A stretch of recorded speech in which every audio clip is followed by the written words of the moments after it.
show some photos, and then we will begin our program. But I thought you might be interested in, just this morning I got this photo from my good old friend John Faulkner, and I don't know, can you read what it says there? This is Dean when he was a student at UCLA, and I think if you read the caption, you see that he was really already on his way. He was president of the Associated Students and won himself fame in every field of activity in which he has participated. Since his entrance into the university, his chief interest has been in dramatics. He was elected president of the UDS at the beginning of his junior year, blah, blah, blah. And, well, I've been very, very fortunate that his son Henry, has allowed me to look through his personal collection of photos. And so I thought to start with, I'll show you a couple of them that I particularly enjoy of Dean and Jane. And of course, they are, especially because we're in the Arboretum, I thought this is a very special photo for the Arboretum because Jean Beavers was a very strong supporter during her entire life. She and her husband, Harry Beavers, were supporters of the Arboretum. This is a photo I like when he was inaugurated.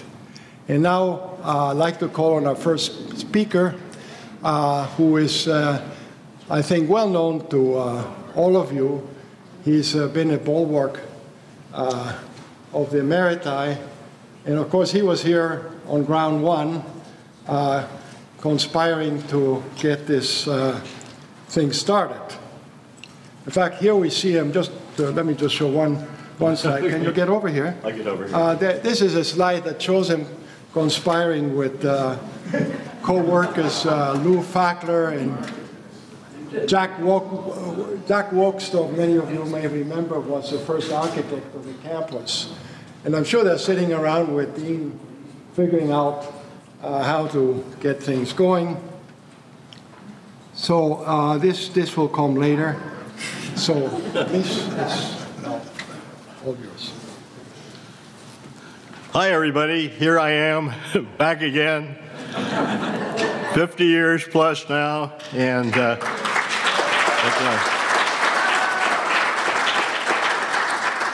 it couldn't be a better place than this Arboretum where Dean and I spent many an hour at this place as he took it from the man who came with the eucalyptus trees in a big truck, and we had to figure out where to put them, and here we are. For those of you who don't know me, I'm Hal Hyde, a local Old Blue Cal Berkeley graduate with family ties to the university dating back to 1874. I grew up in Berkeley, enrolled at Cal in 1941.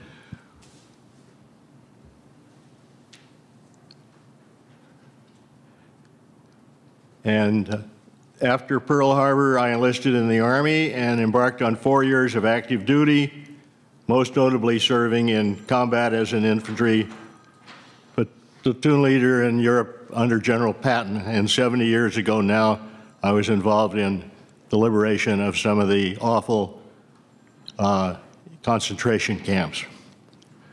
I returned to graduate in 1947 at Berkeley and then attended Harvard Business School, earning an MBA. I returned to Santa Cruz County to start a family with my Cal classmate, my wife, Perky.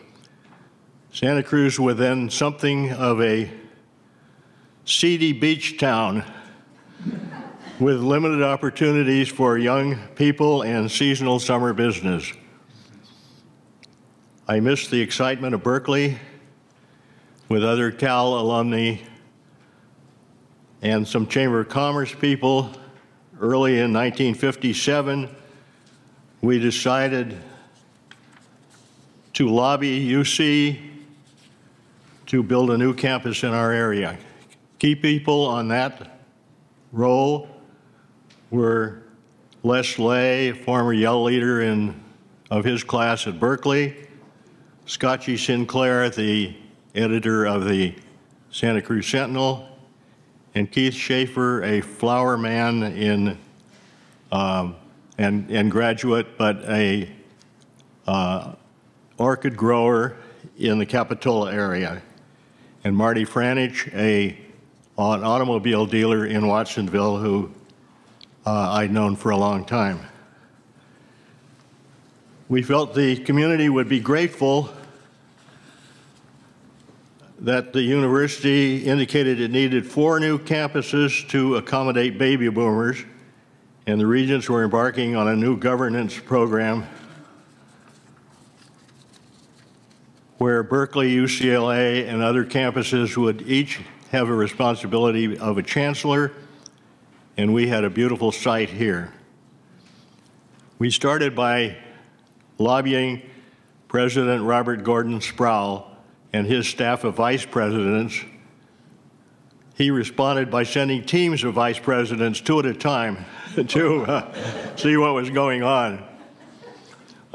This was an interesting time of transition from the longtime part of Robert Gordon Sproul to Clark Kerr, who had spent some time as chancellor at Berkeley, but in fact didn't have an office and didn't have a desk until he ordered one.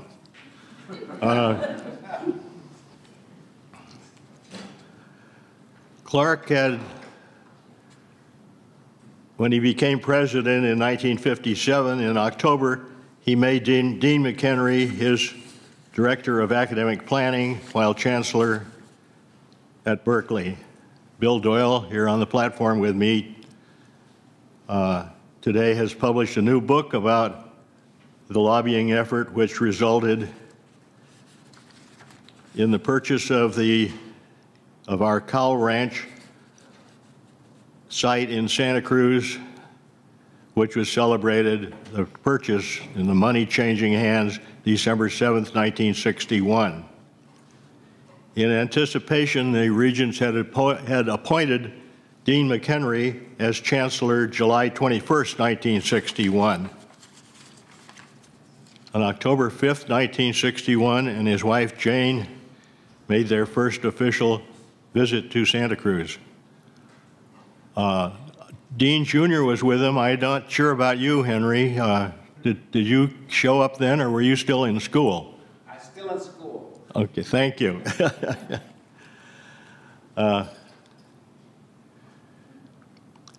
There followed a tradition of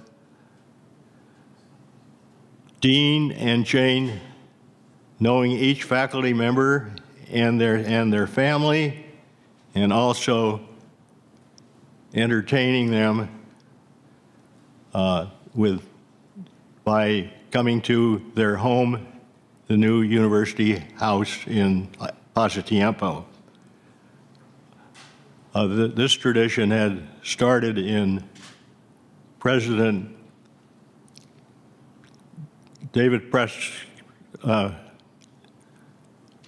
President Campbell's time at Berkeley, and President Sproul had continued it. I remember waiting in Harmon Gymnasium for 2 hours in 1941 to come shake hands with Robert Gordon Sproul and his wife Ida. The university, when they arrived, had established temporary offices in the just completed new Cabrillo College campus, in Aptos, a temporary university house in Pasatiempo, and started recruiting staff and faculty. The first staff was largely in physical planning. Jack Wagstaff appointed campus architect. the only campus physical planning and organization planning had previously been done on the Berkeley UCLA model, but Kerr and McHenry wanted new models for each of the 4 new campuses, breaking down into smaller college units. At Santa Cruz, the campus was patterned on Oxford, Cambridge. The first staff went to work on planning for that. The university was continuing to get the other 2 campuses, which were Irvine and San Diego, Irvine being a part of the land-grant college system, organized in that way, and San Diego planning for a major research organization with colleges of 2,000 to 2,500 of them on the San Diego campus, bowing to pressure from the San Diego community.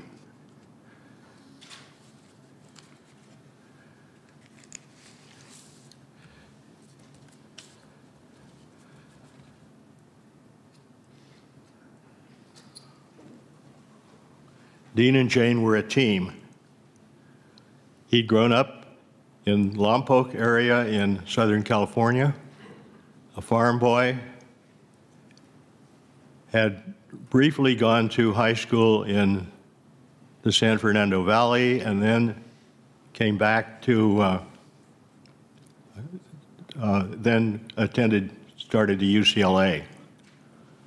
He became student body president at UCLA, but he never forgot his dear friends in Lompoc, who visited here regularly, and every time Dean was recognized, they stayed at University House here.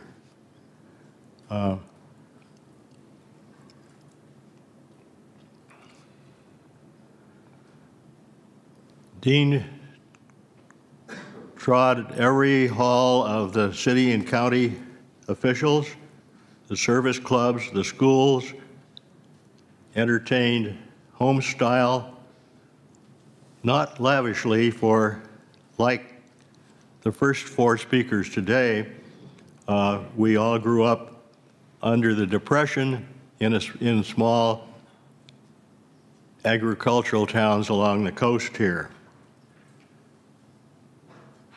Key appointments were Don Clark as librarian, having to get going for ordering the books, along with San Diego, which took on responsibility for the first 300,000 volumes of books, and which were due to arrive here before classes started in fall of 1965.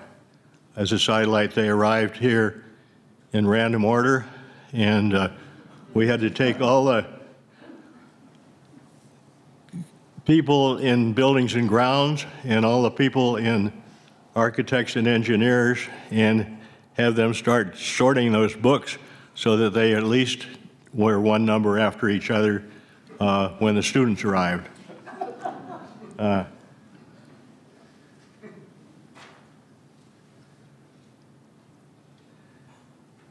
Another key appointment was that of Paige Smith, very charismatic professor of history at UCLA, whom Dean had known there, and his wife Eloise, both from UCLA, and Byron Stuckey and his wife Lee as academic planner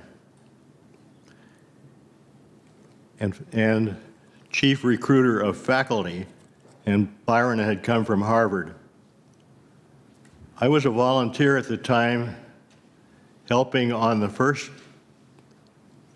bond issue for the University of California to be used to build dormitories. Dormitories were not in Berkeley. There were a few dormitories at UCLA, the southern branch as we called it in those times. And one of Kerr's very major thrusts were that there would be more students living on campus, and so, but that had to be backed by a bond issue, and so I worked really hard on that particular thing. To me, Dean had stressed that the quality of the faculty was the key to the future of the campus.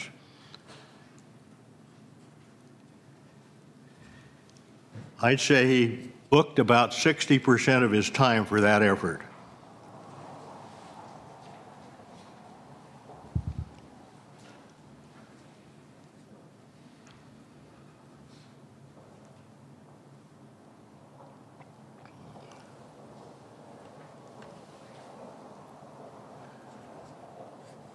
But he had a full calendar, and each night he would carry home a big, thick briefcase, and we didn't know what happened to it, but it was a lot thinner when it got back the next day. And he had a lot of questions for all of us.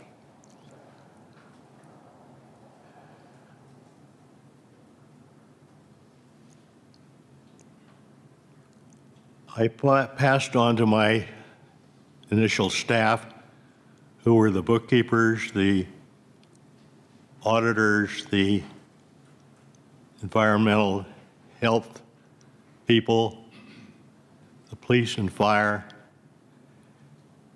The notes that he sent me, generally complimentary about what was going on.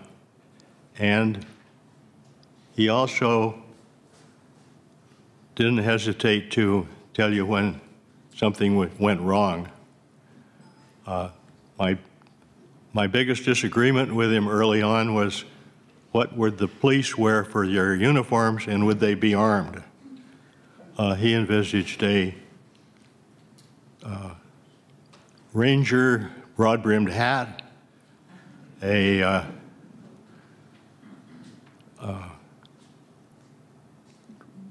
Yosemite-type uniform, and no authoritarian kinds of actions. This would have worked fine the first few years, but gradually Santa Cruz came to be called the murder capital of the world, and even Dean saw that at that time we couldn't hope to have the Ranger uniform. I made one big mistake. That was the Regents meeting in the late 70s, which was at Crown College, and I'd asked the city police and the sheriff of Santa Cruz County to bring their tax squads up here. We also had extra police from the Berkeley and San Francisco campuses, but this was not adequate for what happened. We also had all the off-duty buildings and grounds people, and also the architects and engineers, again, helping man our doors. Unfortunately, we were rushed by people, and all of a sudden, Dean and I found ourselves sprawled out on the ground in front of the door. We were immediately picked up by helpful students, and that was the end of that, and that was the end of Regents meetings in other campuses other than Los Angeles or San Francisco, where there were major barriers in front of any mobs that came after them. Dean was not happy, and I was not happy about that.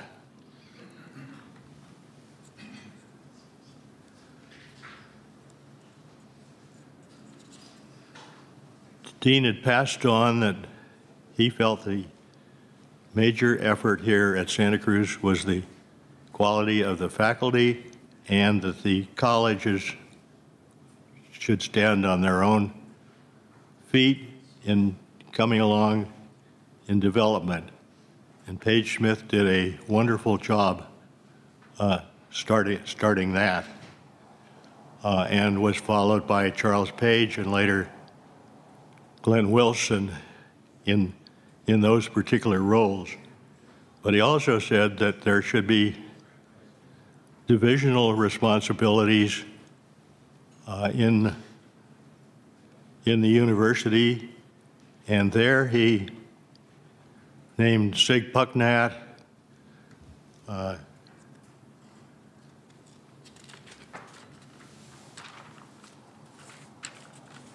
Kenneth Tiemann, Bob Calkins, who had been the original dean of what became the Haas Business School at Berkeley, and came directly from presidency of the Brookings Institution, and a man named Francis Closser, who came from Johns Hopkins University, but had a record of physics and astronomy coming out of Caltech.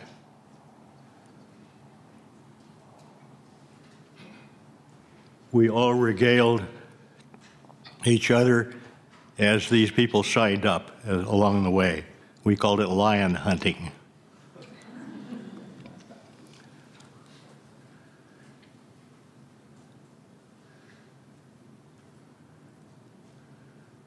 We got to know Dean and Jane.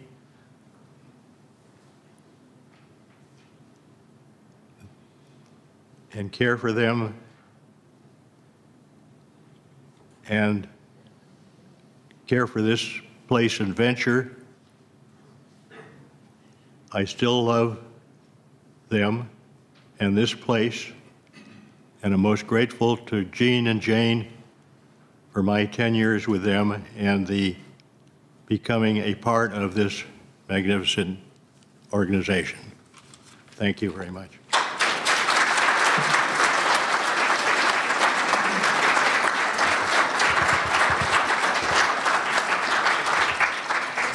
Can I go with you, Al? What's that? No, I'm all right. Are you okay? Yeah. Well, thank you so much for this wonderful talk, Hal. Our next speaker is well known again to most of you. Bill Doyle, working here in his lab, I guess about the beginning of, and let me just add two more pictures, okay? And then Bill will give us the next talk. Bill has written 2 books now on the history of the campus. And I've been fortunate to see them. They're really excellent. In fact, the second book, there are some copies here for some lucky attendant who can persuade them to release them to you. And so I guess this is the next speaker, so let's go back now. Bill, it's your turn.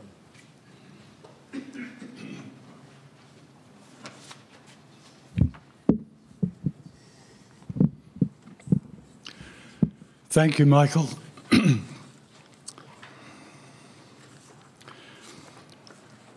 Let me back up just very briefly. Why did the regents in the state consider the need for new campuses, not just in the University of California, but state colleges and the community colleges?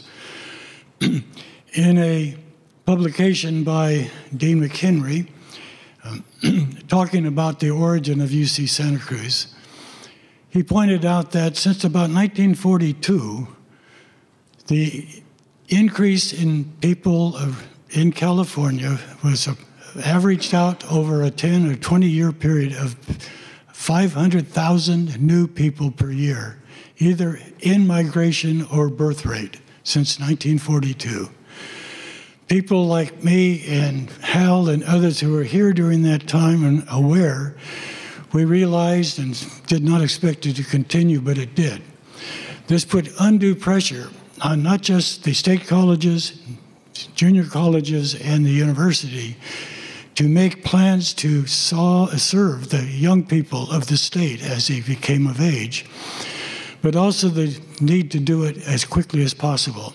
Dean McHenry was very much involved in the early decisions in the UC system. He chaired the committee of UC faculty that came up with the need for 4 new campuses at the University of California as soon as possible, as well as the enrollment limit on each campus, existing and new ones, at some 27,500 students. That's important because that was the Regent's expectation for this campus itself. It wasn't imposed, and it was well known by everybody who read newspapers.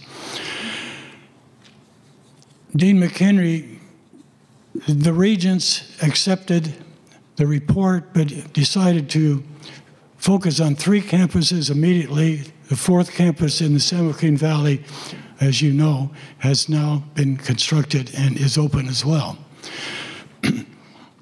So that's kind of the background of Dean being very much involved right from about 1956 and 57. I would like to focus a little bit upon Dean McHenry as I first met him.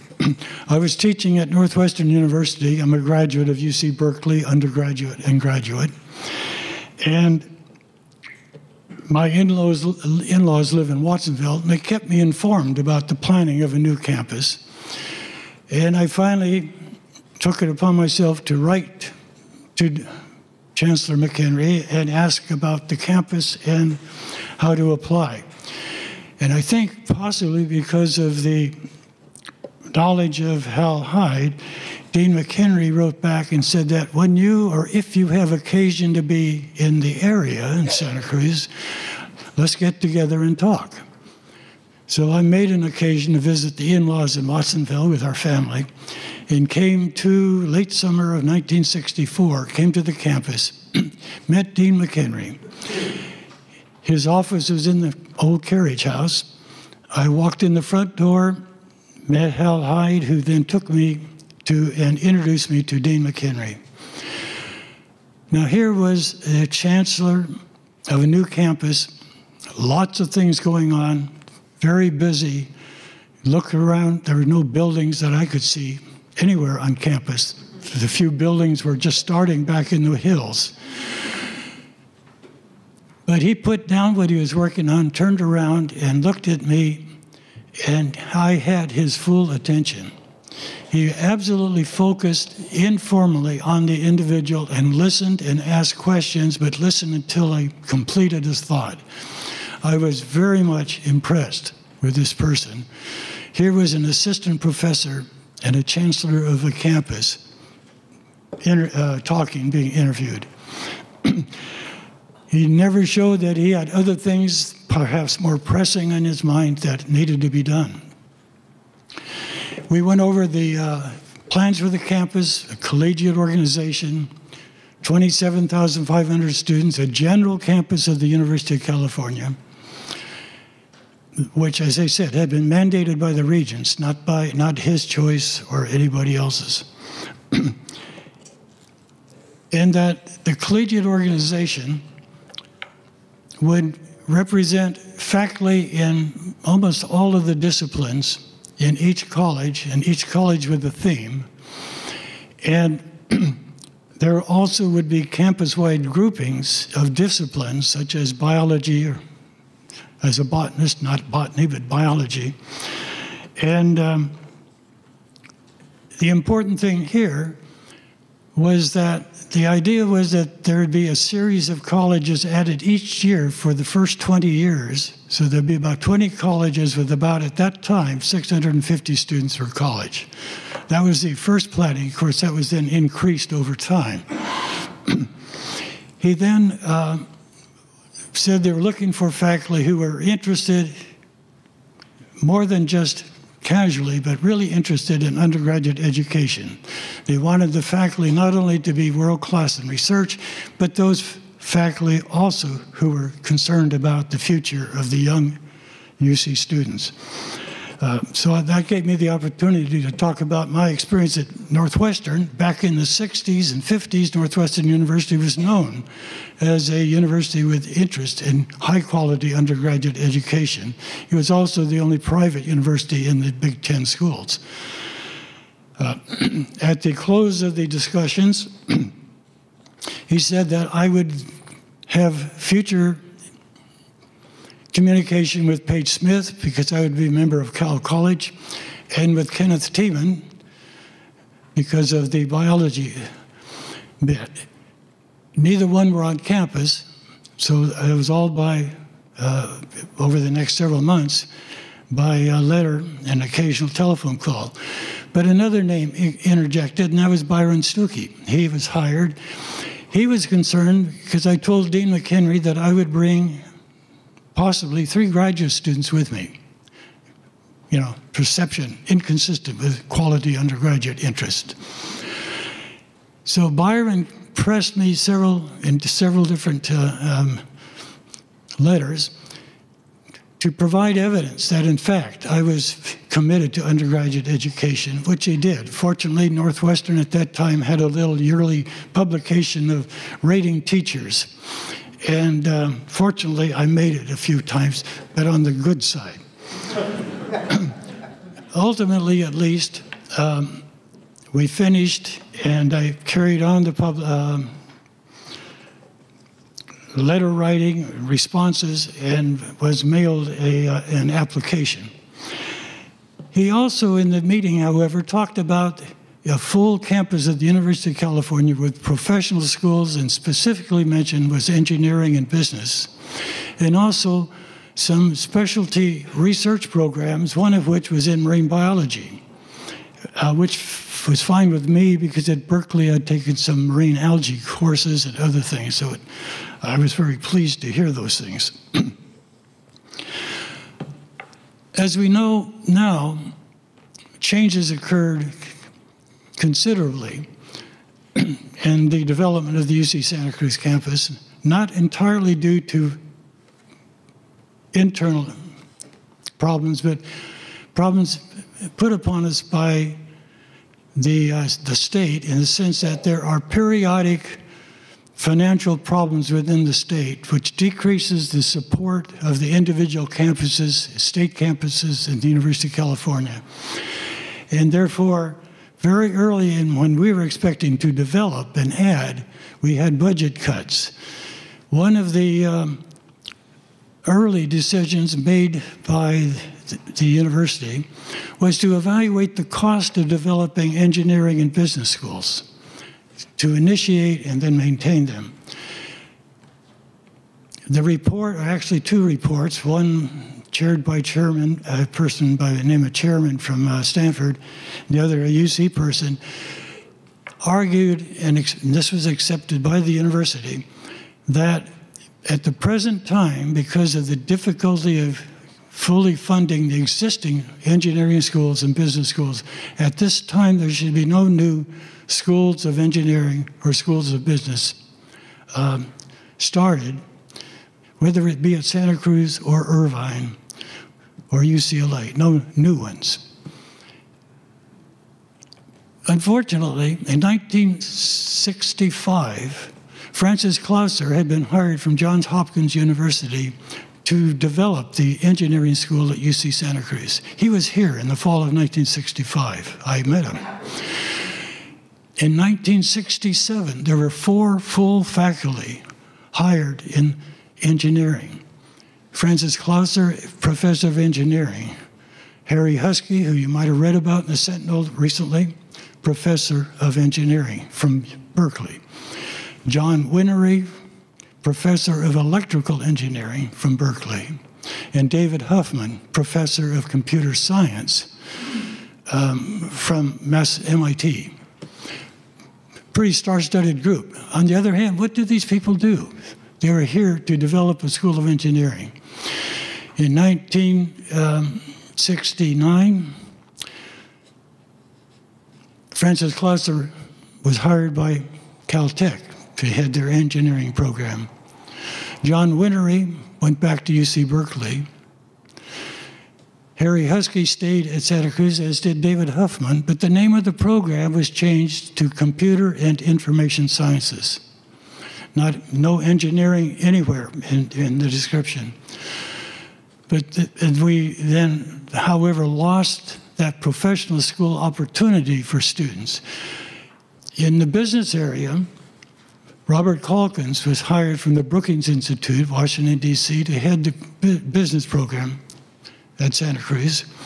He arrived in 1967. In 1970, he left, became affiliated with Stanford University. So we had some quality people to head these programs, but the two professional schools, which in many people's perception helped to give the balance of a general UC campus, had left. In the 1970s, as those of us who are here know, we had all sorts of not only budget cuts, but also enrollment losses. Students began to perceive that there were problems in the Santa Cruz campus. In the upper division we had fewer students applying to Santa Cruz, and many upper division students were transferring to other UC or other campuses in order to complete majors, because we were unable to hire the faculty in the colleges and develop the programs.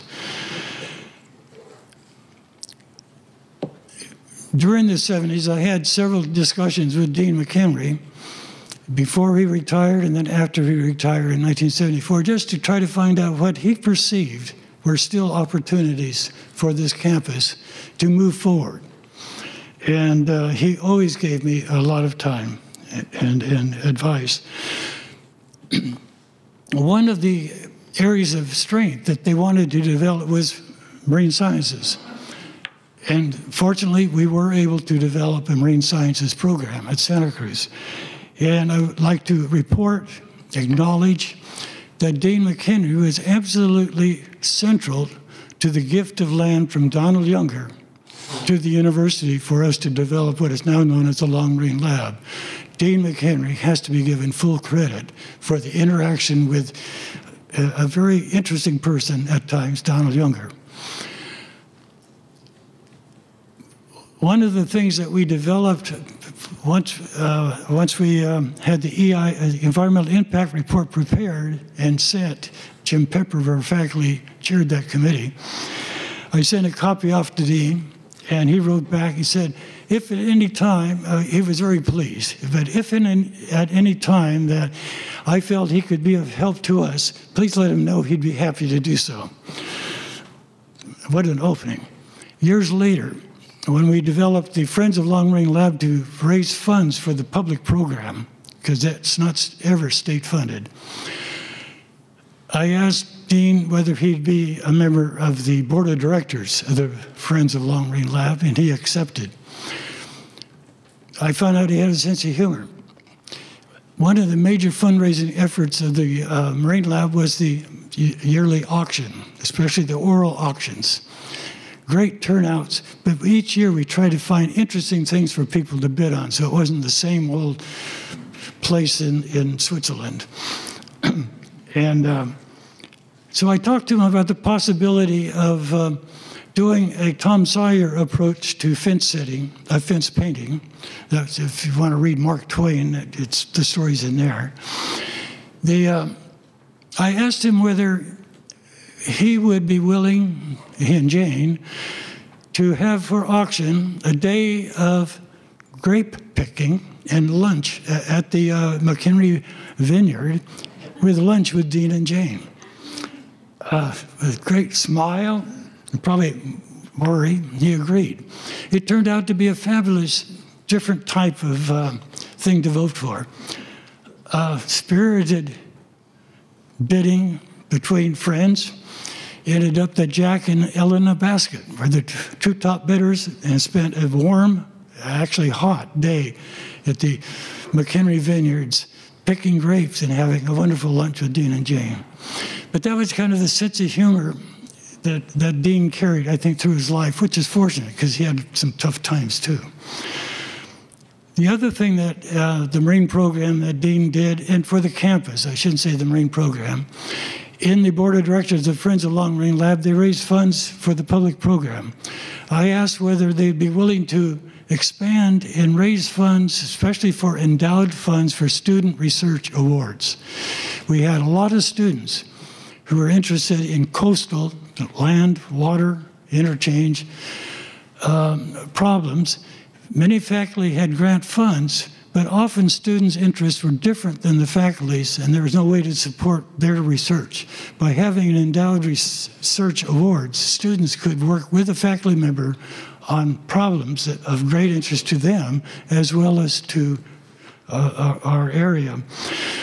In a discussion with the board of directors, they wanted the initial focus to be on the coastal California. It's been expanded now, so it's not limited.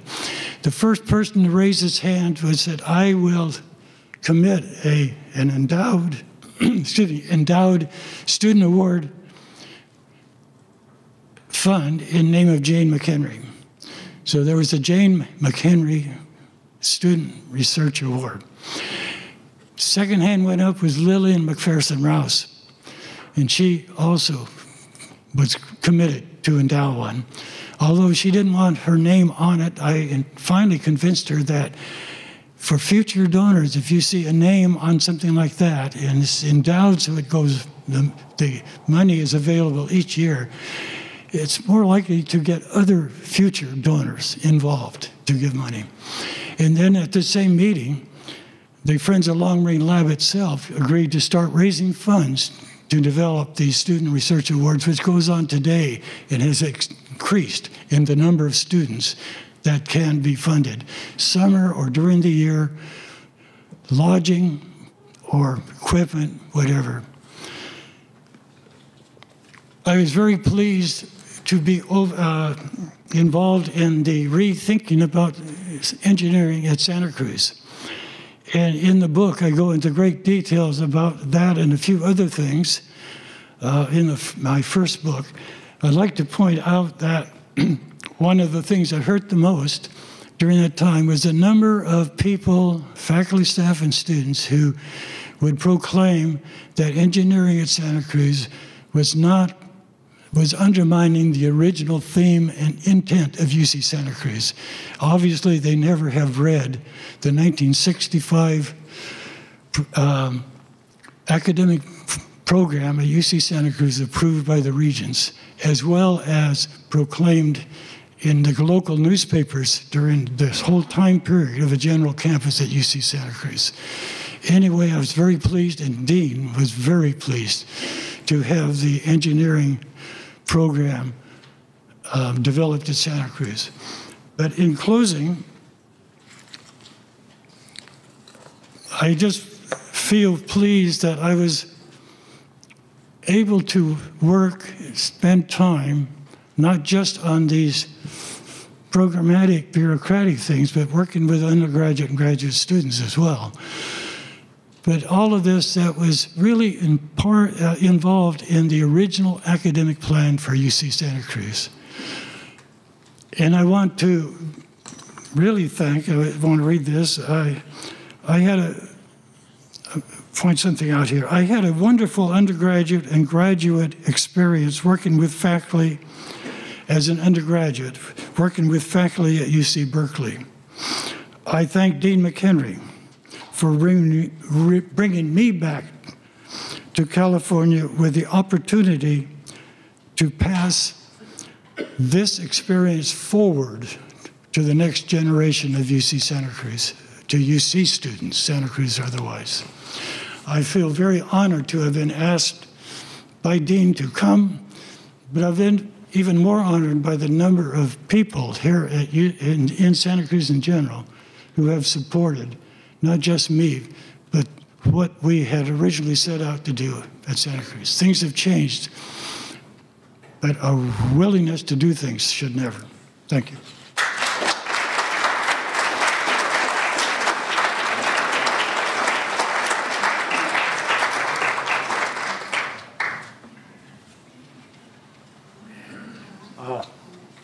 Well, we continue the program now with our next speaker, who again is very well known. He's been a backbone of the Maritime for many, many years.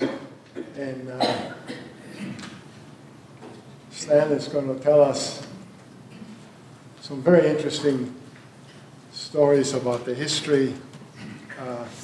So all you need to do to get your slides is to click on. Thank you. Click on the first one and you have your... I got it. Thank you. Thank you very much. I feel honored to be here and to present my comments, my memories about Dean and Jane. And I want to start out by talking a little bit about Jane. I have 3 segments to my talk. And the first about Jane. In 1963, there was a campaign that we mounted here in Santa Cruz in reaction to a statewide proposition. It was known as the Rumford Fair Housing Act that was passed by the state legislature to provide for fair housing throughout California so that there would be no discrimination. It was named after an assemblyman, the first African-American assemblyman in the state of California, by the name of William Byron Rumford. So real estate people and others mounted a campaign to overturn that. And it was an initiative that was named Proposition 14. So in Santa Cruz County, fair-minded people, including the McHenrys and including myself, I was secretary-treasurer of the campaign, and Mayor Floodberg, Fred Floodberg of Watsonville was involved in it. And so we tried to raise money in order to have advertising and essentially defeat Proposition 14. Jane McHenry sent a check for $25 to send it to Mayor Floodberg in Watsonville, and he forwarded it to me as secretary-treasurer. And he made a note reiterating Jane's admonition that Dean's name could not be used in this campaign, could not be identified as a sponsor of this gift of $25 to mount this campaign. And so she said, if I can read this, enclosed is a small check. More power to you in your efforts to defeat Proposition 14. Because of his position in the university, Dean is unable to allow his name used in association with political campaigns. I'm sure you will understand. So she was always protecting Dean in his role. The first slide that you see on the screen is the next segment of my talk, and it's a relationship between these 2 men. Don Clark, on the left, was the first academic appointee for the Santa Cruz campus. He was head librarian for about a 10-year period, 1962 to 73. And they are shown here, and again one of the hobbies of Don Clark was to collect maps, stamps that depicted maps. And so Dean took a great interest in an exhibit that Don put together at the library. I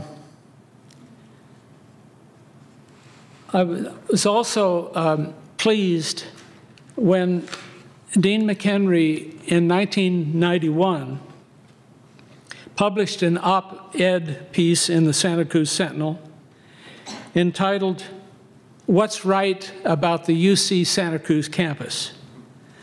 And he listed a number of different elements on the campus, 11 different assets, campus assets, including number 4, he listed the library and named the Lick Archives, the Map Department, that was my department, and special collections that have unique local and regional holdings.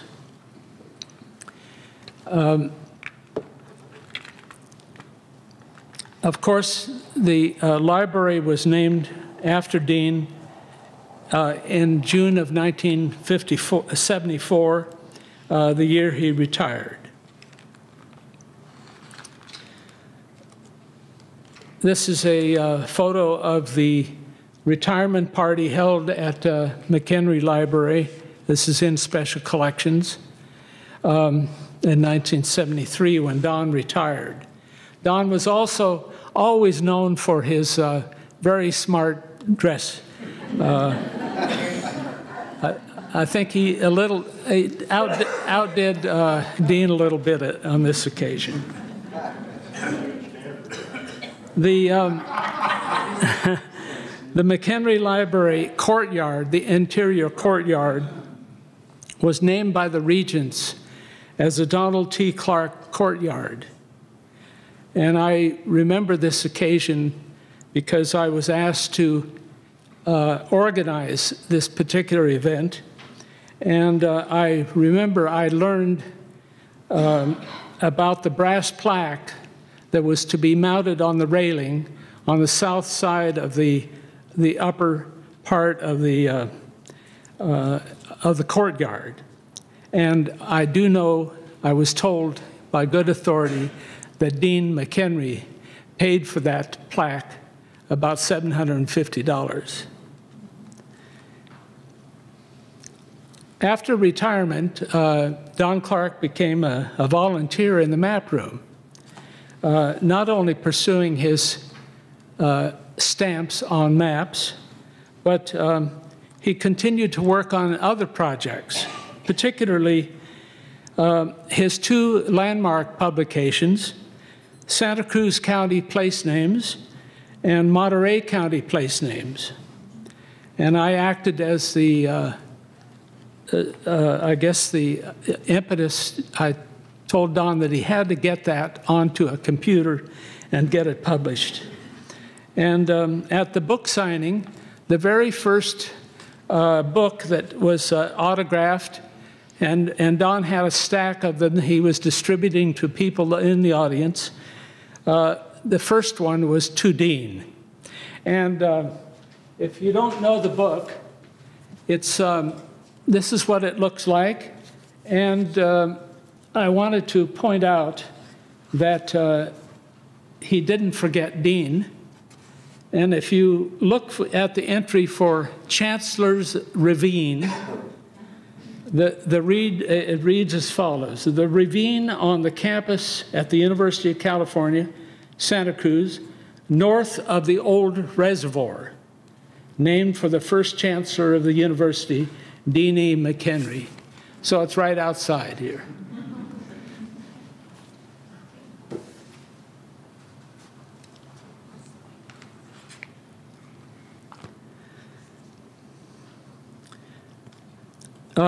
The Emeriti Association, known in the days when it was founded, was the Emeriti Group.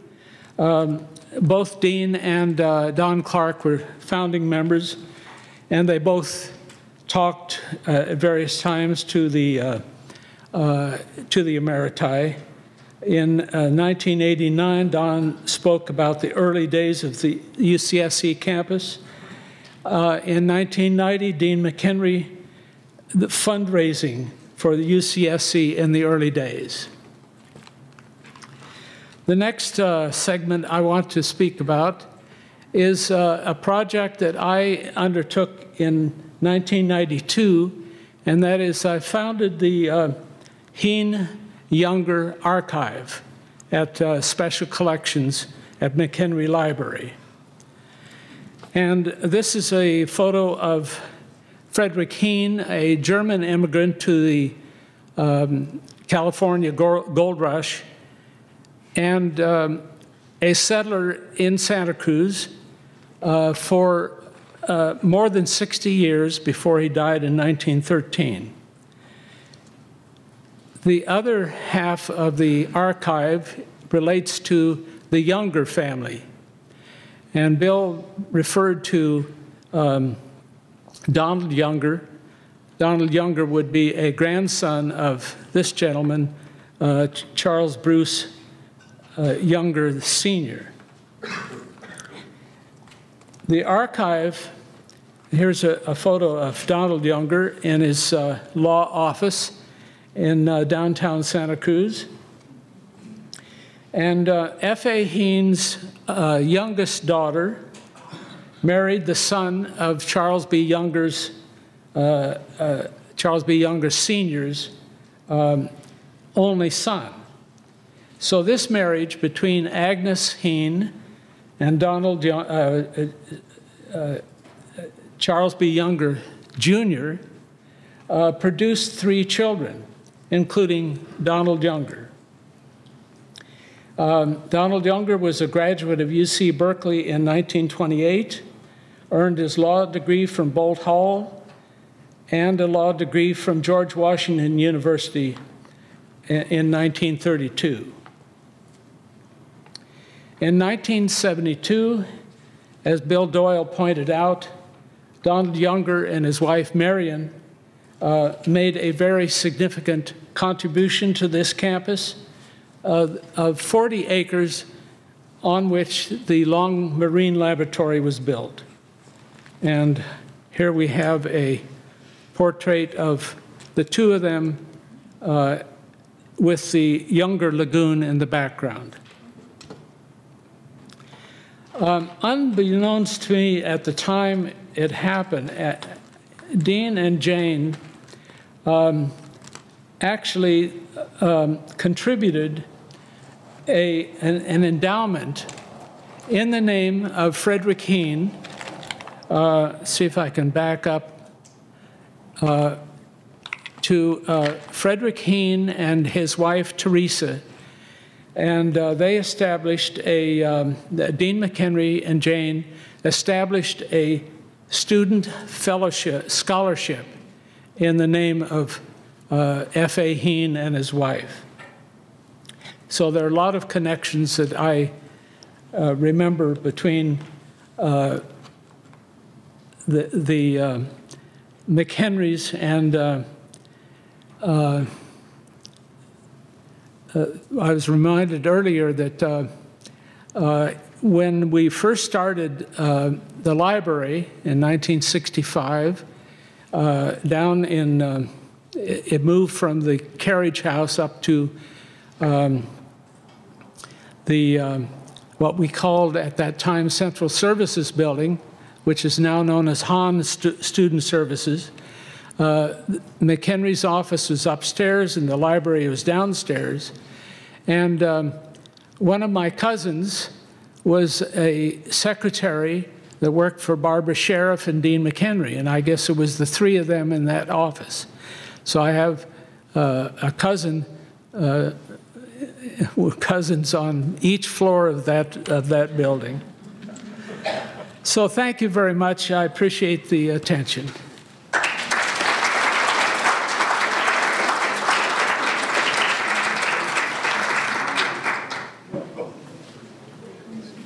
So that's David is our next speaker.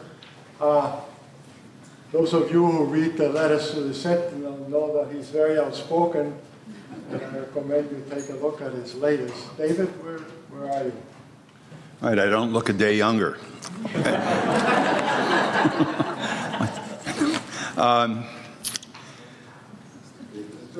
First off, Push it back. oh, This is not don't push anything. don't, oh God. Before I begin, I think that I don't know exactly how this event came about, but I'm pretty damn sure that an enormous amount of the energy came from Michael, and I think we should thank him for that.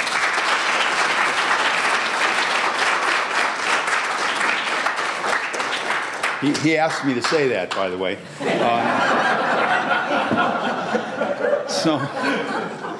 I am actually, I'm going to try to be quite brief. I had an op-ed in the Sentinel a week or two ago about the campus, and I want to read a short passage from that. In a sense, the timing of UCSC's founding in the early 1960s could not have come at a more inauspicious moment. And it wasn't just McHenry and Kerr who had it wrong. The overall economic growth that characterized the 60s led to economists of the nation, leading economists of the nation to argue that we had conquered the business cycle. An intelligent application of Keynesian economics had, we thought, put the nation on a path of unlimited growth, literally as far as the eye could see. Under such circumstances, what would be more appropriate for the erstwhile college student than to focus on a broad liberal arts education? The job market would take care of itself. And of course, this was very much what our student body assumed in the early years. Then came the 1970s, a time of economic severe confusion, often referred to as stagflation, inflation along with no growth. A set of circumstances nowhere to be found in any economics textbook. The rosy forecasts of the 60s were demolished well beyond the city on the hill. Indeed, this was hardly a time for college students to be diddling around in the liberal arts, and the two UC campuses where such diddling had been encouraged, Riverside and Santa Cruz, were in the news as prime candidates for closure. This was a decade where the McHenry-Kerr dream turned into a nightmare. Now, this the op-ed, if you want, I'm happy to give you the reference. Things turned out okay, not as we had planned in the early years. It was a crazy, I mean, if you ever wanted to try and start a new organization of whatever the hell it was, the 60s was the wrong time. Because our view of the world, collectively, was dramatically different from what the world actually became. But there were some interesting changes that people like McHenry had to confront. And one of them it was in the dormitories, and that was the living arrangements of men and women. So I'm going to be very brief. This is what happened at Stevenson College. I may have 1 year off here and there, but basically it's 98% correct. The first year of the campus, when Cowell and Stevenson were completed at the same time, Stevenson College had two quads, an upper quad and a lower quad. The upper quad were for men, the lower quad for women. Just figure what that is like. 4 dormitories filled with men. I mean, I said not men, I mean young boys. Not young boys, wild idiots. Okay. Also known as college students. Second year, we start to get a little wise about this. 2 women's dorms, 2 men's dorms in the upper quad.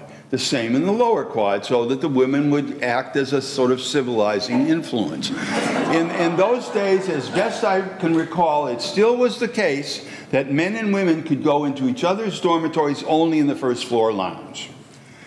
Then, there was this notion of what was called intervisitation. What a wonderful term.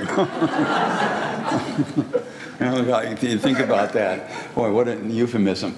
So intervisitation was men and women could start to go into each other's rooms for finite periods of time. And there was a rule, and the rule was wherever they were in the room, a man and a woman with each other, each of them had to have 1 foot on the floor. It was also the case that, I'm not making this up, it was also the case that there were limited hours. So I think in the 3rd or 4th year of Stevenson College, there were Tuesday, Thursday, Friday, Saturday, Sunday. For men's dorms were open Monday, Wednesday, Friday, Saturday, Sunday. For women's dorms, and that's how that went for, I don't know, maybe a year or two. And then, at some point, within another year or two after that, the dorms became co-ed. Men on one floor, women on another floor. And at that time, this created, I don't remember if it's an entire dormitory, it might have been. There were some students, men and women, who did not want to live in a co-ed dorm. And that situation was available to those students. There weren't very many of them. Then, not long after that, it was men and women on the same floors, which created a real problem for the bathrooms, because there was only, they were co-ed bathrooms. Now, I believe it or not, I'm actually almost finished. You think about this, the kids, they was just totally fine. Totally fine. Not for all, but for the vast majority. I mean, there were a hell of a lot of other interesting, crazy, wild things that were happening in the 60s, and this was part of that. Happened to be happening here at Santa Cruz. And other universities as well. But my best guess is that Santa Cruz was leading in this area. I don't know that as a fact, but I wouldn't be surprised. So the difficulty, of course, was,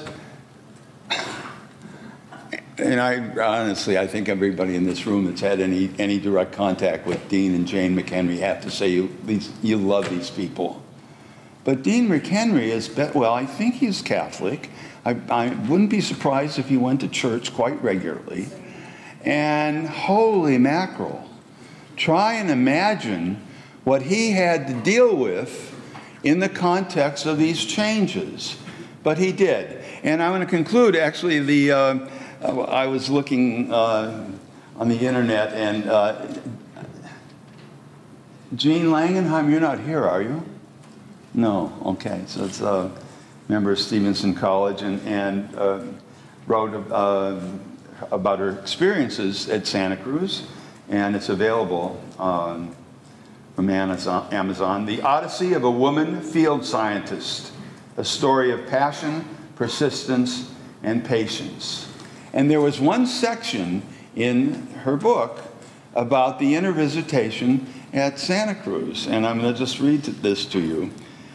As Provost Wilson so aptly summarized, the demands for change went from unmixed quads to mixed quads, then from unmixed houses to mixed houses, then from mixed houses to mixed floors, and then the eventual demand to mixed bathrooms.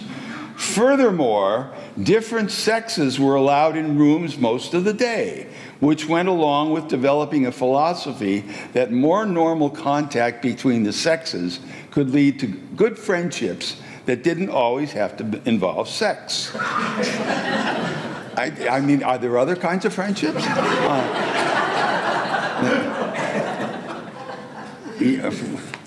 Only old guys can say things like that. In dealing with the intervisitation problem, as it had been dubbed, Chancellor McHenry had not been convinced that mixed floors, let alone bathrooms, were desirable. So he spent a night in a room in a Stevenson house with men and women, students on the same floor. I was one of the preceptors there that night. Even though McHenry was obviously very uncomfortable with the arrangement, he did not try to revoke it, which would have led to a student revolt. And then this is the last line that Jean wrote of this paragraph, and I'm not sure she knows just how funny this line is. She writes, "I have often wondered just what he was thinking that night."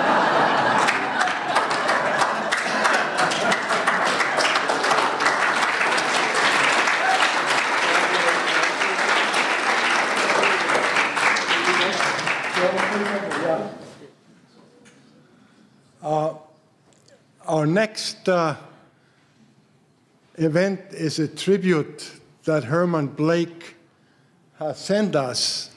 Unfortunately, he will not be able to give it in person because it turns out that today he is leading a United Nations delegation to an event connected to his major affairs. I do want to show you one picture that I found in the collection showing Herman Blake with Dean McHenry. Some of you may have noticed there's a Goshen Land Street near Oaks College. And here's Daniel Koshland. And in the picture below, this is probably Mark Christensen. Probably. Wonder why he is sort of disappearing already early on. Okay, so then we are very pleased that George Blumenthal has agreed to send us the tribute that Herman, come on, and he will read the tribute.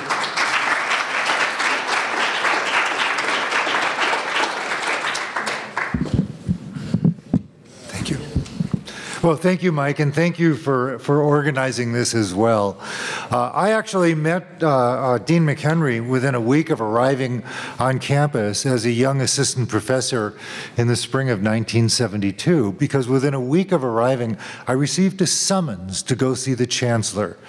So there I was, just absolutely petrified, trying to figure out what I had done wrong to receive this summons so shortly after I had arrived. But sure enough, with my full beard and long hair, I traipsed over to McHenry's office and met with him. And it was actually a very nice meeting. He wanted to get to know the faculty.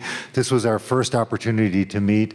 And I felt very much at ease once I had an opportunity to actually sit with him. But it's a lesson I now remember as I call young faculty into my office for one reason or another, to realize the intimidation factor actually can be understood from both sides of that desk. Also, very shortly after arriving, I met with Herman Blake for the first time, who was destined to be the first provost, the founding provost of Oaks College. And Herman invited me to be a founding fellow. I thought I would investigate a little bit. So the first person I talked to was actually Bill Doyle, who had already agreed to become a founding member, a founding fellow of the college as well. And Bill and I started what has become a long and very positive relationship. Bill was great at the time, and he remains so today. And so Bill and I were both founding members of Oaks College, and Herman was the founding provost. So let me read you what Herman has sent as his, what he calls his bicoastal reflection on Jane and Dean McHenry. He says, "One of my favorite images is an Ansel Adams picture of Dean McHenry outdoors, surrounded by the forest so characteristic of UC Santa Cruz. Wearing a jacket and slacks with hands in his pockets, Dean seems casual in a casual setting. Yet his face, his look, sends a very different message to me. Emerging from the friendliness of his face are intense and piercing eyes and a resolute smile. Even in this casual setting, Dean is serious, very serious. About what? The answer is apparent. There are many leaves, branches, and trees in the photo with our chancellor. A large, old, and decaying stump is surrounded by a group of young trees, rising to maturity high above the scene. It seems like the decaying stump is nourishing the new trees.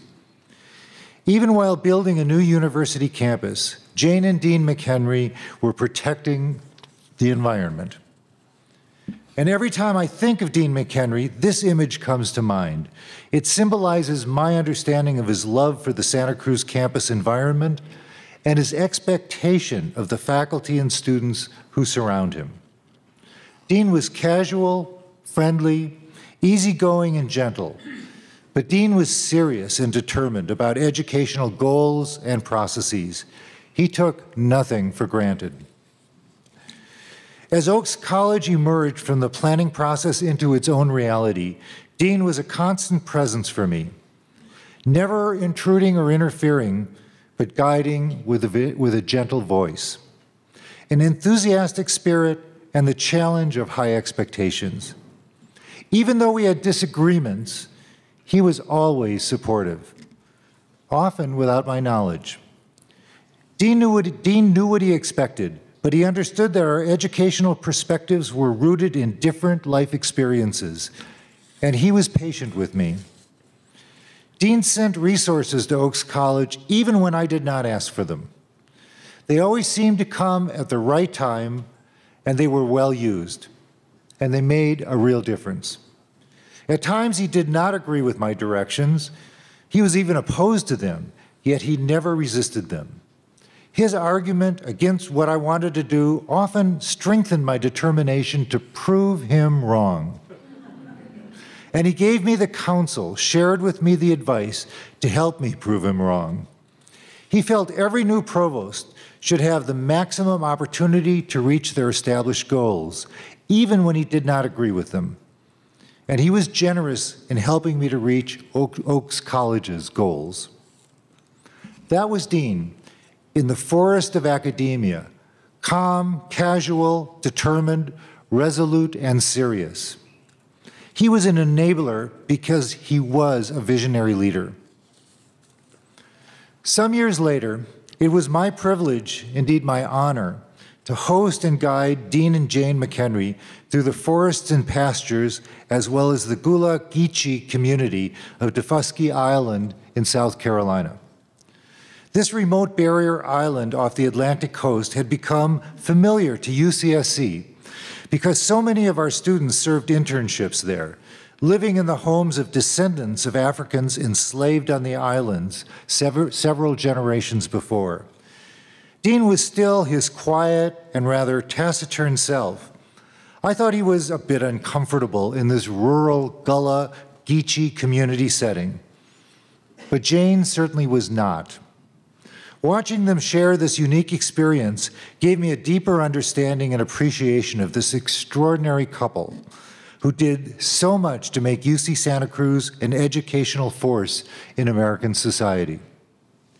We had to make our way to the island in a small boat that was not the safest or the most comfortable, but it was all we had. Jane loved every minute of it, noting that the seabirds that abounded, rejoicing in the occasional porpoise that rose in front of us, and thoroughly enjoying herself. What's more, she got to wear her tennis shoes and short socks without being considered a little old lady.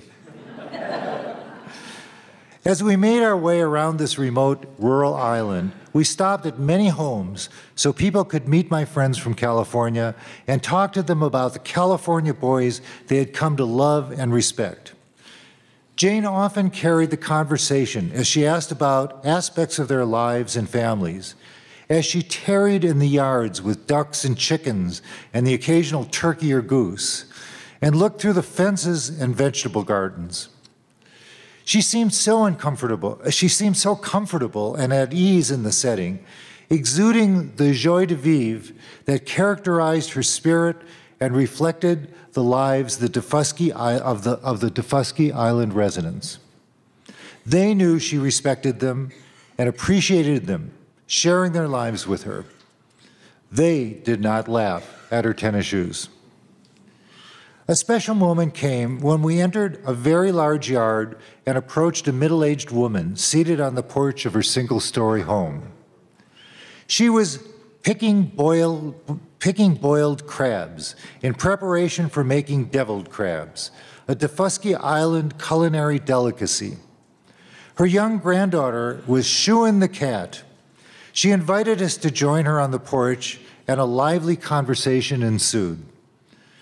Dean sat at the edge of the porch with his feet on the earth, and Jane rocked in a wooden chair. They talked about deviled crab, and our hostess shared some of her kitchen. Things got even more interesting when the woman walked them through her arbor, groaning with Supernong grapes.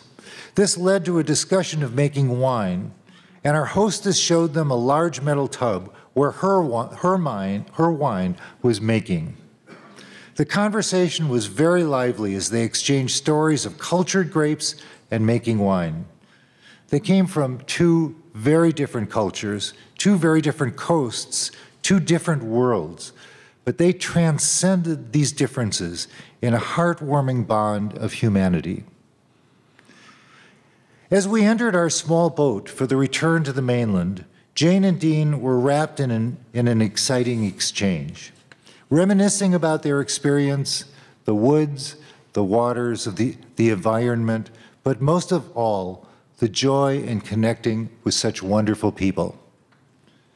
In retrospect, I realized that Jane and Dean McHenry were fully immersed in creative human experiences they shared with all of us in building this extraordinary campus and its educational opportunities.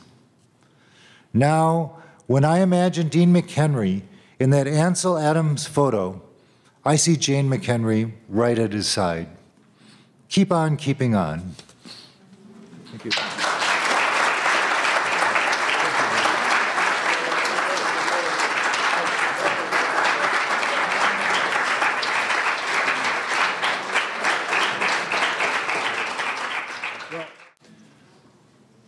It's with a little fear and trepidation that I come and speak here this afternoon. It's actually a delight, but particularly with Henry McHenry sitting right here, because my comments are a bit different.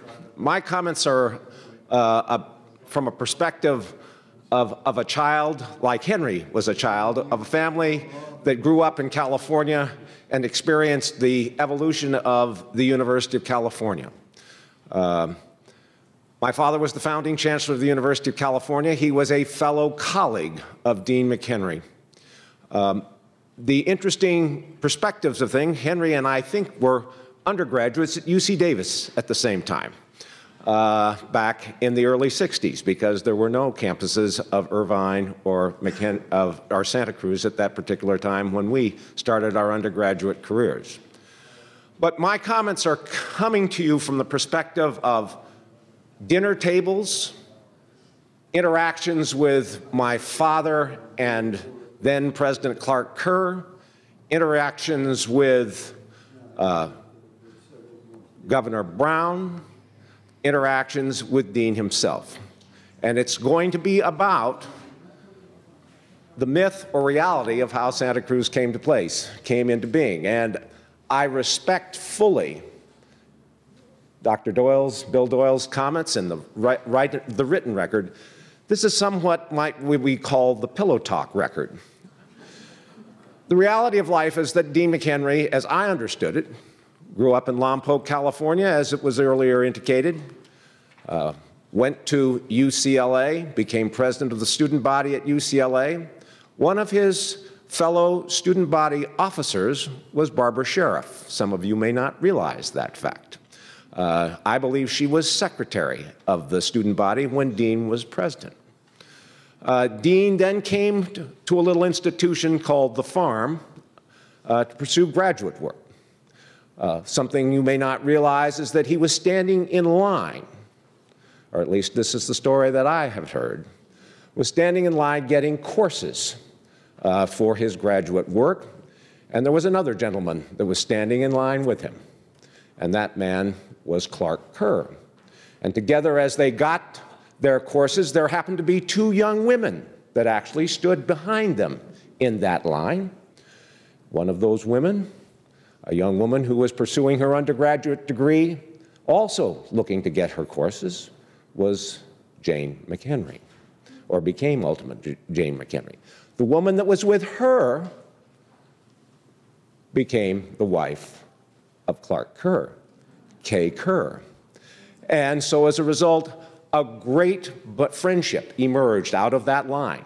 You may call this serendipitous, you may call this an act of God, but there was a forging, an interesting forging of relationship at that early point in time. Dean finished his graduate work, just as Clark finished his graduate work. He went on to Williams College and then came back to UCLA, where he developed his very distinguished academic career as a political scientist.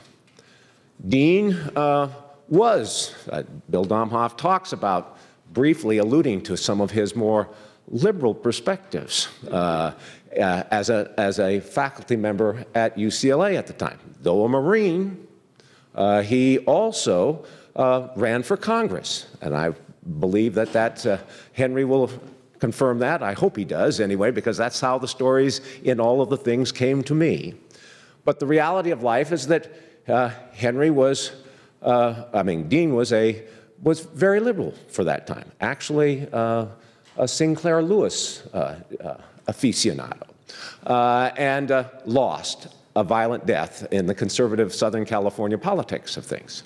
All of this comes together in an interesting sort of way because what many of you may not realize is the basic fact that the University of California was only one University of California. That was Berkeley. Everything else was a subdivision of Berkeley. There was only one academic senate. That's why UCLA, Los Angeles, always had this great antipathy for Brother Berkeley, because of the fact that the academic senate actually was subservient to the academic senate that was in Berkeley. There were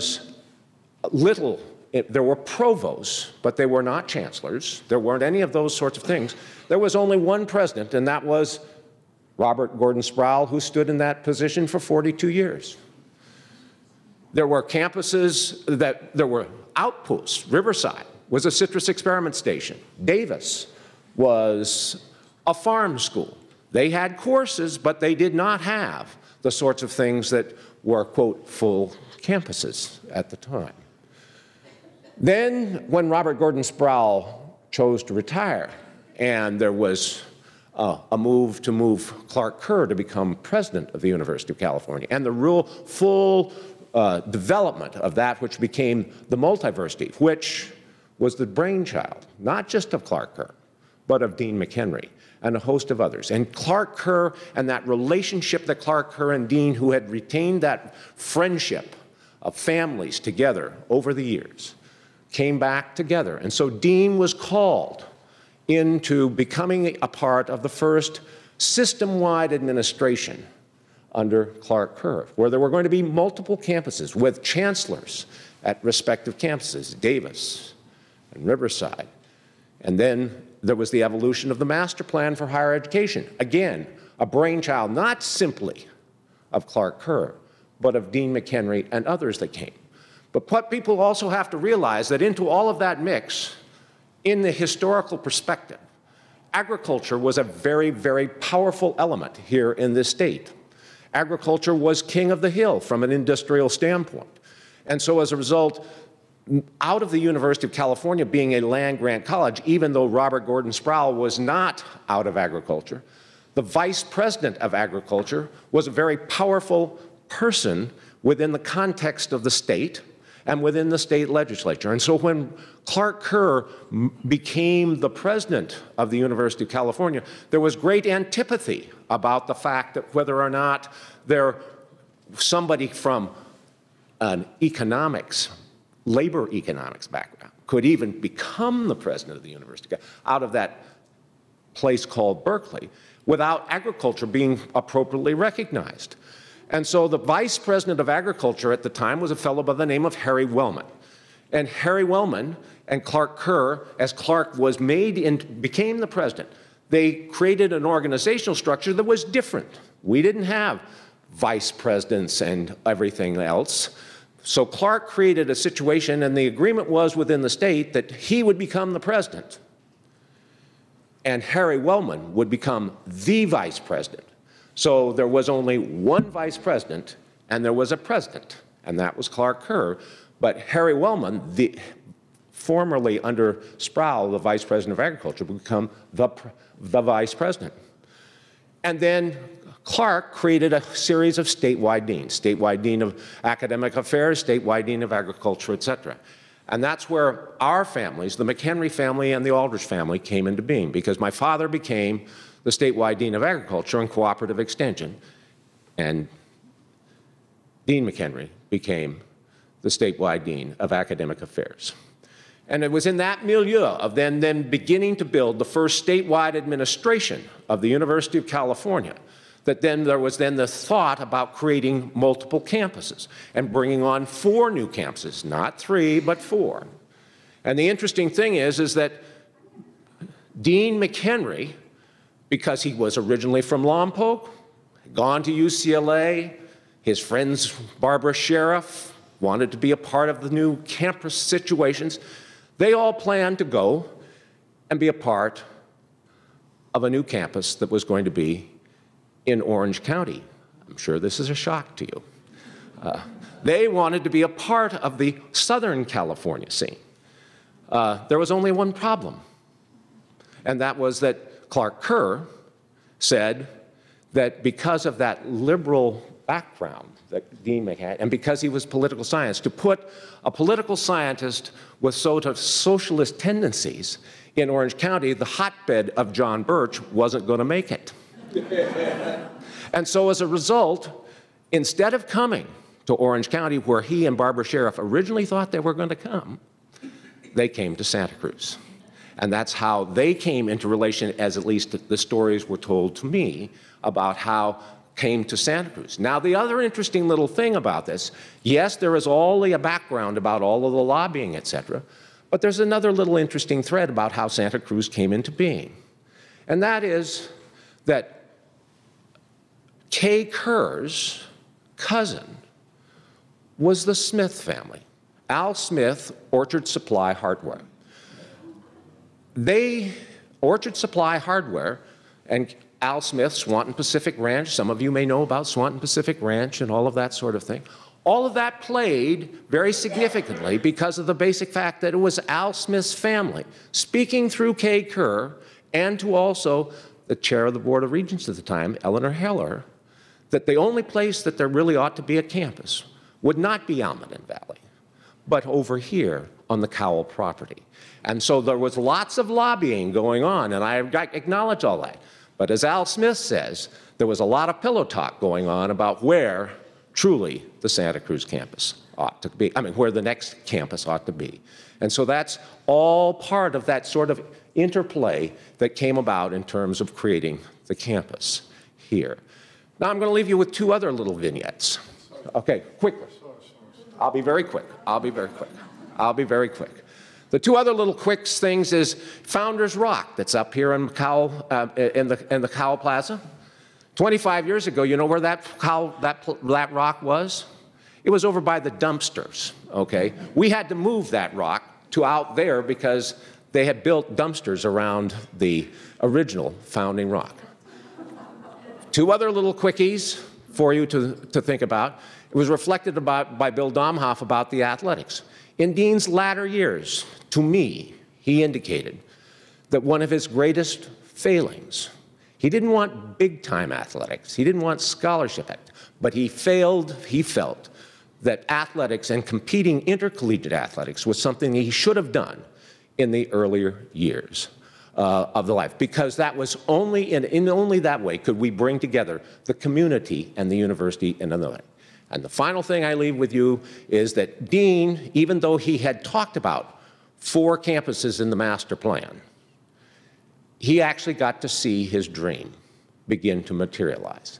And that it was mentioned about Keith Schaefer by Hal Hyde and others. Keith Schaefer, Dean McHenry, and I all met one day after David Gardner, after a Rotary meeting, and said, is there going to be a 10th campus of the university? And we said, yes, there would be.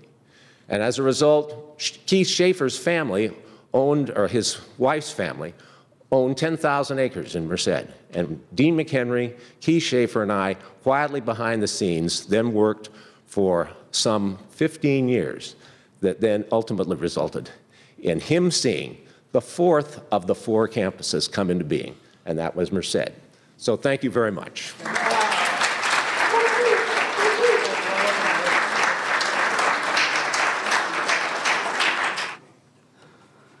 My experiences with Dean McHenry were fairly limited. I came onto this campus in the 5th year, that was 1969, and by that time Dean McHenry had visited with most of the new faculty being recruited, in the process of recruitment. I think I was recruited in that early period too, and I found a very strange duck, to be perfectly frank with you, because the experiences of 1964 had liberated me in considerable part, and I found Dean McHenry very straight. So we had an interesting conversation, and he kept on talking to me about Africa, Africa, Africa. Now, in the first 10 years of my academic life, I was an Africanist. And I did most of my studies and publications and teaching about Africa. And somehow or other, I think the way this operated, but I'm still unsure about that, is that Dean McHenry had apparently been at a seminar run by the gentleman who wrote this celebrated book, Making Friends and Influencing People. Dale Carnegie. Dale Carnegie. I couldn't remember his name. And one of the ways in which Dale Carnegie told you to make friends and influence people was to not try to learn about a whole curriculum vitae, but to pick on one item. And I don't know whether or not this was true, but he saw me as an Africanist, whereas coming from Cornell, I had ended my African phase and was at the last stages of cleaning out my African research pipeline. And I had shifted over to the United States and had been recruited to start something brand new on this campus, an interdisciplinary department. Board of Studies, as it was called in those days.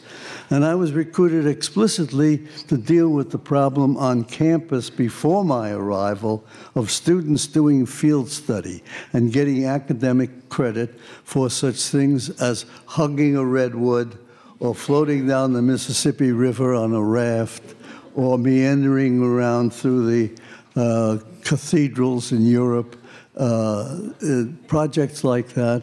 And they got credit for that, and when they came back, they were finished. And there were some cooler academic heads on campus who said, we're going to get in trouble with this eventually, you know, giving credit for field study that has no academic content. We don't know whether or not anybody learned anything. So I had a program at the Cornell Migrant Labor, and I was recruited to take that program and revise it to fit UCSC. And community studies was started with the notion that students would spend 6 full months in field study, but it would be attached to an organization or a community group. And we, the faculty of this new department, would urge students to do that work with populations that have been relatively ignored by the University of California. And you may not remember that at that time, there were a lot of people in this state who had not benefited from the existence of the University of California. So we made that kind of emphasis, which gave us a kind of a radical frame of reference on this campus. So students had to prepare for field study, go out and do 6 months of attached field study, and then consolidate that with a senior thesis so that there would be a tangible result showing academic learning. Now, that was interesting, but Dean didn't mention a word about this. We talked about Africa. And so I thought he was a queer duck because he didn't know my current research interests, but I got on with the job. And then about 2 or 3 years in, I got one of these sudden telephone calls that said, Chancellor McHenry would like to see you.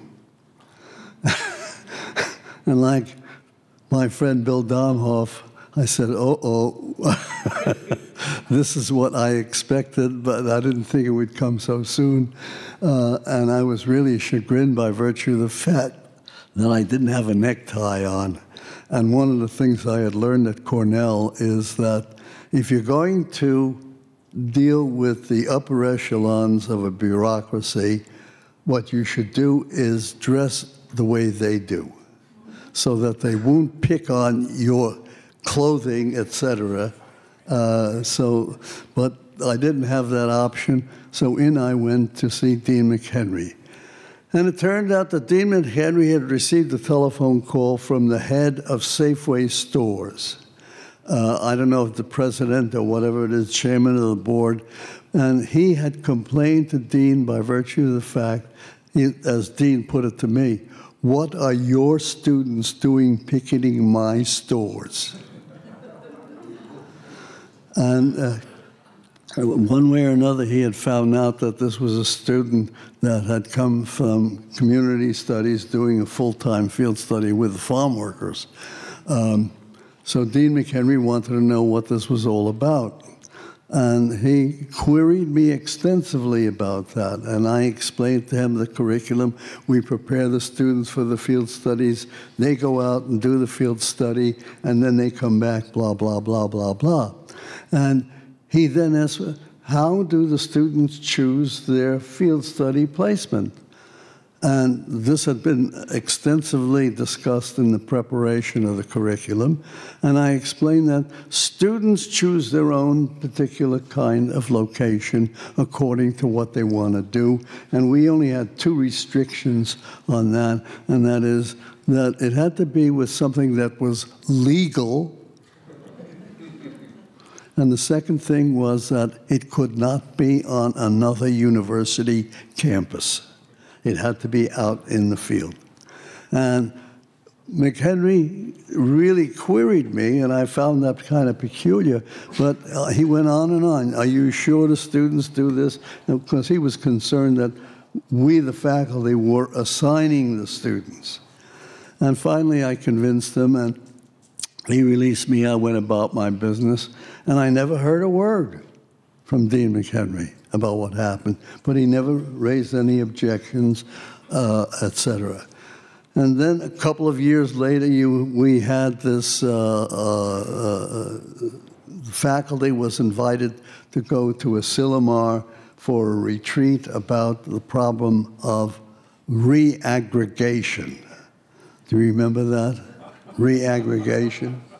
That was the process by which the departments really emerged as the dominant organizational form on campus. Anyhow, there was a school bus that had been ordered to take those people that didn't want to drive down to Asilomar. And I got on, and quite a few of us were on that school bus. I got on the bus, I'm walking down the aisle, and I see Dean McHenry sitting in glorious splendor, but nobody was sitting next to him. So I figured, this is my opportunity, and I plopped myself down, and I started talking about,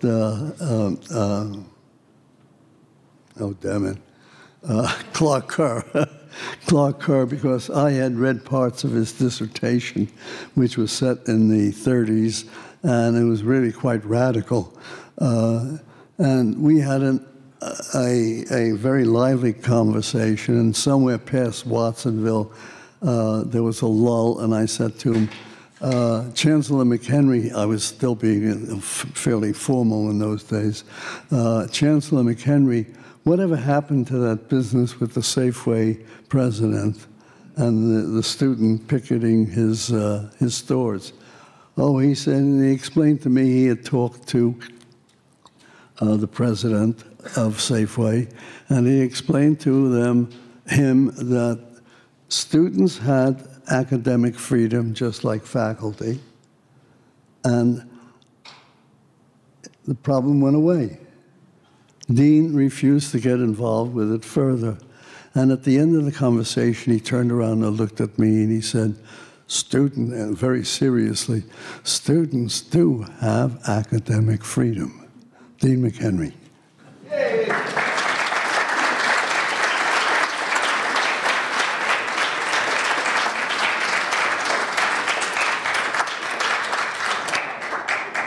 Let's see. Our next speaker is going to be John Faulkner. And you see him here in a picture talking to Willie Fowler, who won the Nobel Prize in Physics in 1983. And I'm knowing John very well. He's obviously explaining to Willie some deep theoretical points that Willie didn't understand, right? So, John, go ahead. Well, when I was still a graduate student at Cambridge, Willie Fowler came on sabbatical leave to work with Fred Hoyle on massive stars. And Fred Hoyle asked me to, since I knew all about these things called polytropes of index 3, he asked me to teach the rudiments of that theory of very massive stars, which are dominated by radiation, to Willie Fowler. And so, having taught Willie Fowler in 1963, I always say that he turned out to be one of my more promising students.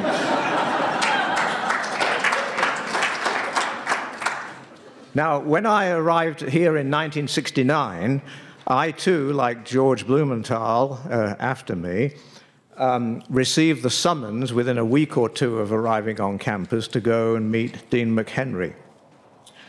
And I learned then that McHenry had always researched one's background very thoroughly. So he talked with me a little bit about what it must have been like to be a student with Fred Hoyle. And then he said, I know you've made an important advance in our understanding of the evolution of stars like the sun. I hope you'll find things as stimulating here as you obviously did at Caltech and Cambridge.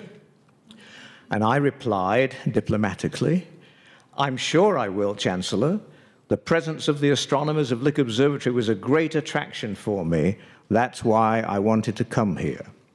And I've always been grateful for the fact that visionaries like Bob Kraft, who would later be the director of Lick Observatory, and his friend George Preston, brought about the amalgamation of theoretical astrophysics and astronomy, which only happens rarely, and it's been a very, very good and, for the large part, unified group of people, and recognized now as one of the leading groups of trainers of young astronomers in the world.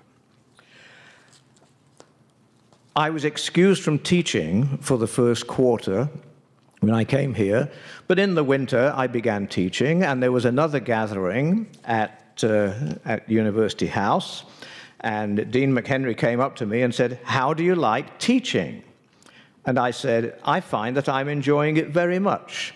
And he looked at me thoughtfully and he said, ah, yes. Well, we all have a little bit of the ham in us. Later, in 1975, when I gave my inaugural lecture as a full professor, and I'm not sure whether Dean introduced that series, but he certainly attended it regularly. There was a large backlog. I was actually made full professor in 1973, but it wasn't until the initial appointees to full professorships had all been worked through giving their inaugural lecture that mine was given. And so I gave a lecture in which, among other things, I used a standard UC issue metal wastebasket, which I drilled in the side so that air could get in and out. And I put a stretched rubber balloon over the surface and showed that a couple of ball bearings went straight across. And then when I put two of the ball bearings on the surface, they orbited one another. And at the end of the lecture, McHenry came up and congratulated me now that the university was in fact in financial difficulties in having so creatively used the materials from my office. And then he said, as I was saying, we all have a little bit of the ham in us. Now, within 9 months of arriving at UC Santa Cruz, I became the acting chair of astronomy and astrophysics when Bob Kraft went on leave. I like to say that Bob Kraft went on leave to the liquor barn in Boulder, Colorado. Actually, he went to the Gilla organization there, but was a great customer at the liquor barn. You could wander down the aisles there, and it was like wandering down one of the great rivers of France, with all the wines laid out in the right order. Anyway, Dean McHenry invited a number of us who were now in a position like that for the first time perhaps in our careers, quite early on, guiding new boards of study. He invited us to the whole Earth for a reception, and he proceeded with 50 or 60 of us in that place to go to introduce us to each other collectively, telling people who we were, what our main research interest was, who our graduate advisors had been, and various other matters like that. Just going around, doing it with everyone. And that's really the theme that I want to now proceed on, is his incredible memory. And I understand that when Clark Kerr asked him to be his assistant, one of the things he used Dean McHenry for was to go to Sacramento and to schmooze with the legislators in the California Senate and what have you there. And McHenry had the reputation that he could go up to any one of those 120 state legislators there and say something like, "Oh, how very nice to see you. Tell me, how is your daughter Elizabeth doing in her senior year in anthropology at Swarthmore?" And so that really helped to oil the relationship between the university and the California legislature. Now, when Michael showed that quotation from the yearbook, you left out the last part of it, because it says, "At the associated student helm, he has made himself known not only as the first non-organization president on the campus." I think that means he was not interested in being in a fraternity. But also as the originator of many important innovations. And the final sentence, to me, expresses Dean McHenry very well. Fair play is his watchword. And that's what I always felt about Dean McHenry. And then we also know that he was interested in acting. that he became president of the University Dramatic Society when he was a junior, and he managed every production until he became president of the Associated Students.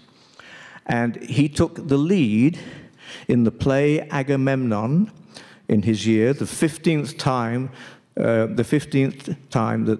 this series of classic Greek dramas was played in UCLA. And in describing it, the editors of the yearbook said, "We saw the calm majesty and modest dignity of Agamemnon played by Dean McHenry." That was in the 1932 yearbook. In the 1933 yearbook, in discussing an actress who had been in the 32 play and had great success in the 33 play, they mention her name, and then they say as they say about her, she enacted the role formally in Agamemnon with true emotion and talent, and then it says, and this is the year after he graduated, Dean McHenry will not be forgotten as Agamemnon in the play of that name. So he made a real hit. And then there are two other ways in which I was involved with McHenry quite a lot. When I became a full professor in 1973, I was very flattered to almost immediately be given an invitation to be on what was then went by an awful acronym, but it is now known as CAP, the Committee on Academic Personnel. And I accepted, not realizing how much work was involved in being on that committee. It was a fascinating thing to be on that committee. Through it, I met the chairman, Jack Shaw. Other people serving on it at the time were Nobby Brown, Tilly Shaw, Bob Adams, Bob Durling, Bill Friedland, etc. Leaders of the campus in so many ways. After each weekly meeting of the committee, Dean McHenry would come in immediately and sit down with us to hear our major recommendations. He'd carry in a large number of files, but only looked at them, but rarely looked at them. If he disagreed with one or other of our main recommendations, he would tell us why he disagreed, quoting verbatim without consulting the files from letters about the candidates and giving his reasons for preferring a different outcome from what we were recommending. The respectful and considerate discourse that took place between him and Jack Shaw, with the gravelly voice as chair, was an object lesson in civilized disagreement and argument. And finally, I come to the play. I have here not a piece of paper that will guarantee peace in our time, but rather the advertisement for Audrey Stanley's production of The Birds by Aristophanes that was put on in 1976. It had a student chorus. It had a student chorus. It had a first weekend of 3 performances, including a matinee, with a faculty cast as the main actors. And then the next long weekend, for 4 performances, there was a student cast for the same performances.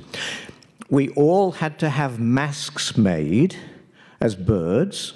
Each of us played a specific bird, and having a mask made involved lying down, having a sort of gauze thing put on your face, and having 2 straws put up your nose, and plaster of Paris poured on the face, and, at least for the males, the hand of a pretty girl to hold as the plaster of Paris contracted onto your face, okay? and the front of it was sculpted to be whatever kind of bird it was, and subsequently painted.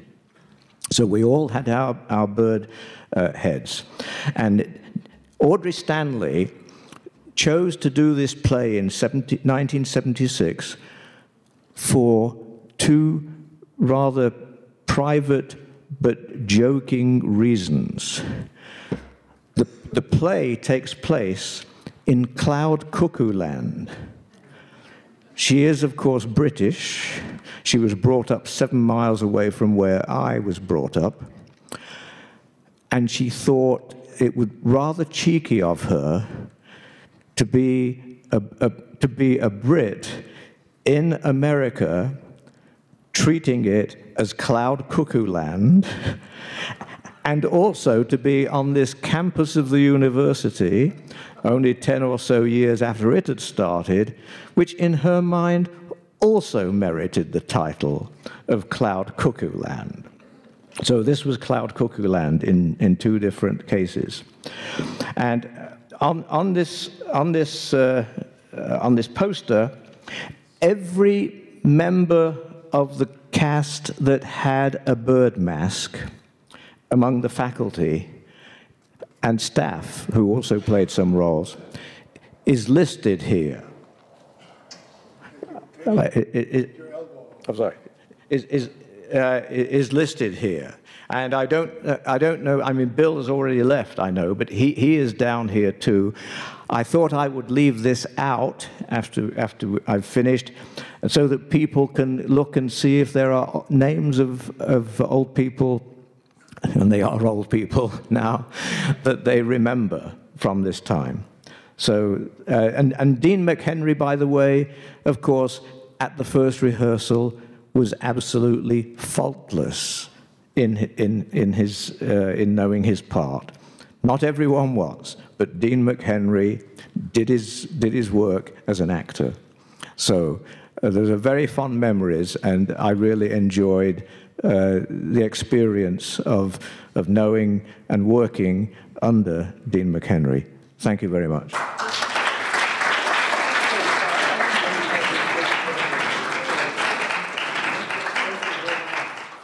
Well, I'm glad you put up this portrait, because Alan is here, and he kindly came by the house and showed it to me. I thought it was a marvelous portrait, and there is a story that goes with it, and perhaps you can read it for us. I promise to be extremely short with this story. Dean had already retired by the time I arrived on campus, but we were neighbors in McHenry Library for 20 years. And his celebrated graciousness to every member of the UCSC family, even junior librarians, made me feel as though I knew him well. That he even remembered my name after a single meeting was startling. That he remembered my interests beyond my primary professional role in academic planning, in the role of Phi Beta Kappa on a campus which eschewed quantitative evaluation, in the emerging unity of UC-wide library management, was even more remarkable. A year before he died, Dean and Jane posed for a formal portrait in the Don Clark courtyard. My colleague Margaret Gordon and I had something to do with organizing the occasion and helping the photographer Greg Pio find just the right bench and just the right background. Dean almost never wore a tie in those days. His was the open-necked shirt of the vintner, not the uniform of a suit emeritus. Reluctantly, he bowed to the propriety of the moment, allowed me to tie the knot for him, and looped the disdain symbol over his familiar bald pate. This moment of mock solemnity was curiously intimate. And impulsively, I asked Jane and Dean if they would mind if Margaret and I joined them in an after-portrait. Generously, they and Greg Pio agreed. Hence, this cherished picture, which captures our affection for them and their acceptance of us, echoing thousands of other relationships with students, staff, and faculty fortunate enough to share their world. Thank you.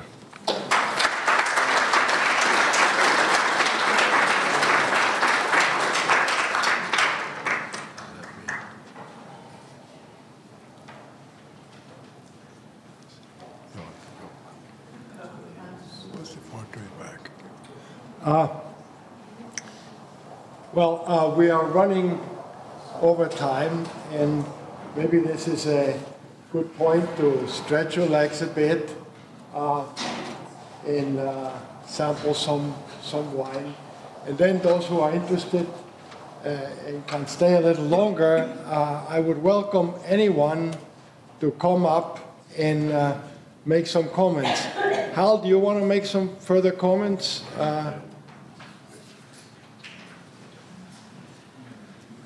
So let's I'm